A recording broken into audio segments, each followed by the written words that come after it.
espectro da Boêmia, o Boca de Ouro. Ele é dito como um mistério. Ele não é um ser físico, mas também não abstrato, o que significa que ele pode ser uma assombração, ou também uma ilusão, mas muitos o têm como o espírito resultante da Boêmia. Mas o que é Boêmia?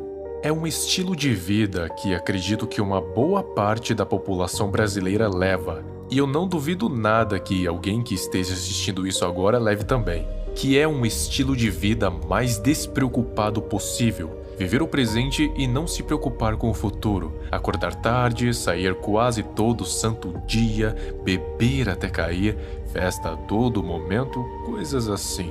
Chamam quem vive esse estilo de vida de boêmio. Mas o que o Boca de Ouro tem a ver com esse estilo de vida?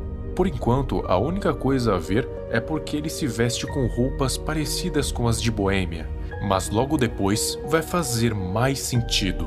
As aparições do Boca de Ouro datam de mais de 100 anos atrás. Agora, não se sabe se ele nasceu no século XX ou se ele começou a aparecer no século XX, mas de qualquer jeito, ele tem mais de um século de existência. Ele geralmente não aparece em lugares específicos, mas ele prefere a capital de Pernambuco, Recife, porque lá o povo tende a ser bem mais boêmio do que em outras cidades do Brasil.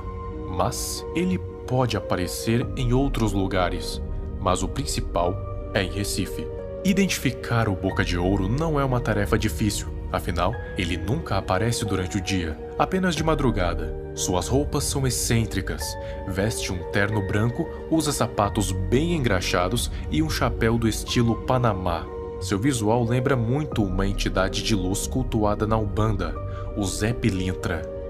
De longe, ele até aparenta ser um homem comum com roupas boêmias e que está apenas vivendo sua vida. Mas quando você chega perto dele, ou ele chega perto de você e revela sua face, é quando o mau assombro é revelado. Ele tem uma face que é uma mistura entre zumbi e demônio, com a carne em estado de putrefação com um tom roxo, exalando um odor de morte e enxofre insuportável.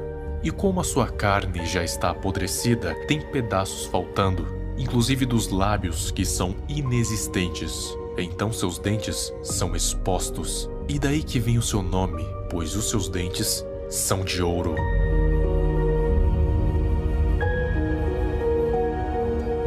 O Boca de Ouro caminha solitário pelas ruas durante a madrugada.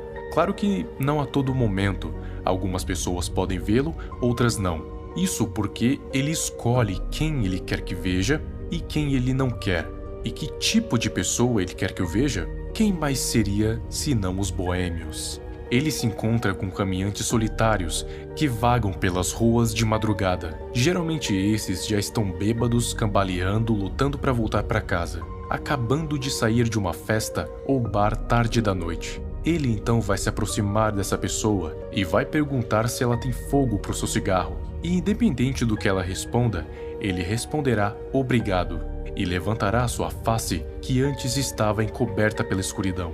E então revelará o seu rosto pútrido, seus dentes de ouro à mostra e larvas que saem de seus olhos amarelos. Quando a pessoa vê isso, das três uma: ou ela desmaia, ou ela sai correndo, ou então ela sabe quem ele é e apenas segue o seu caminho. Se ela escolher a primeira ou a última opção, Boca de Ouro não fará nada, mas se ela resolver sair correndo, que é o caso da maioria das pessoas que se encontram com o Boca de Ouro pelo menos nas primeiras 3 vezes, ele não fará nada a princípio.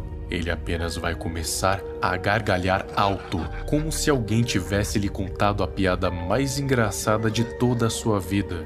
E a piada era que a pessoa achava que iria conseguir escapar dele. Assim que a pessoa sai correndo, ele só vai ficar ali parado e rindo. Mas quando ela vira uma esquina ou encruzilhada, lá está ele esperando. A pessoa dará meia volta e na próxima rua ele está esperando.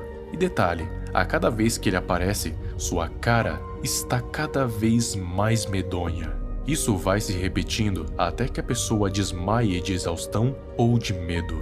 No dia seguinte, ela vai acordar com outros em volta socorrendo, e nem adianta falar que se encontrou com um Boca de Ouro. porque ela vai ser taxada de louca ou pinguça, enquanto o Boca de Ouro assiste e ri. Ele nunca aparece para mais de 2 pessoas, porque as pessoas revelam seus verdadeiros eus quando estão sozinhas ou no máximo em dupla. Quando as pessoas estão em grupo, elas tendem a ser mais corajosas, pois sabem que tem alguém ali para ajudá-las. Já quando estão sozinhas, são medrosas por estarem completamente sozinhas, e ainda mais se encontrando com um cadáver ambulante que consegue se teletransportar. Elas vão correr. Agora, se estão em grupo, elas tendem a tentar enfrentá-lo, e assim não tem graça. Falando em atacar, já tentaram atacá-lo alguma vez? Bom, ele se encontra com pessoas saindo de festas ou bares, então em sua maioria são bêbados. E se são bêbados, não tem muita noção do que acontece ao seu redor. Então é claro que algum iria tentar atacá-lo. Mas claro que ele nunca acerta. E não só por estar bêbado, e sim porque o Boca de Ouro é um espectro, um fantasma. Seu corpo não é físico, é intangível. Então se alguém tentar atacá-lo, só vai conseguir passar direto pelo corpo dele. Ele nem vai tentar revidar, só vai ficar rindo da cara dele. Porque é isso que ele faz.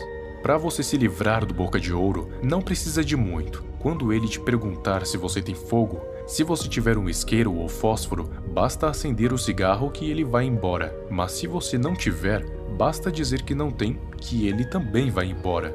Mas tem a grande possibilidade de ele ficar te seguindo enquanto assobia. Não vai virar um encosto, mas ter algo assim te escoltando não é muito agradável. Fora que o odor também acompanha. Mas depois de um tempo perde a graça e ele vai embora.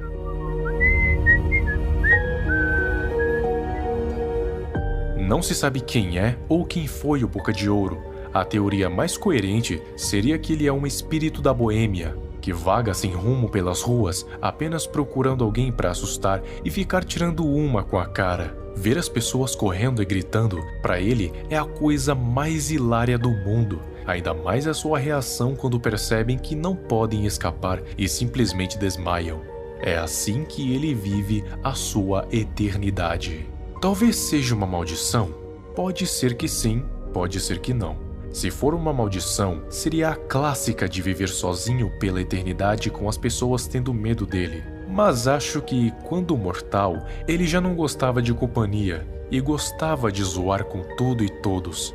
E essa maldição veio em forma de diversão eterna. Então, de qualquer maneira, é um espírito mais que brasileiro. Mas eis a questão: você tem ou não tem fogo pro cigarro?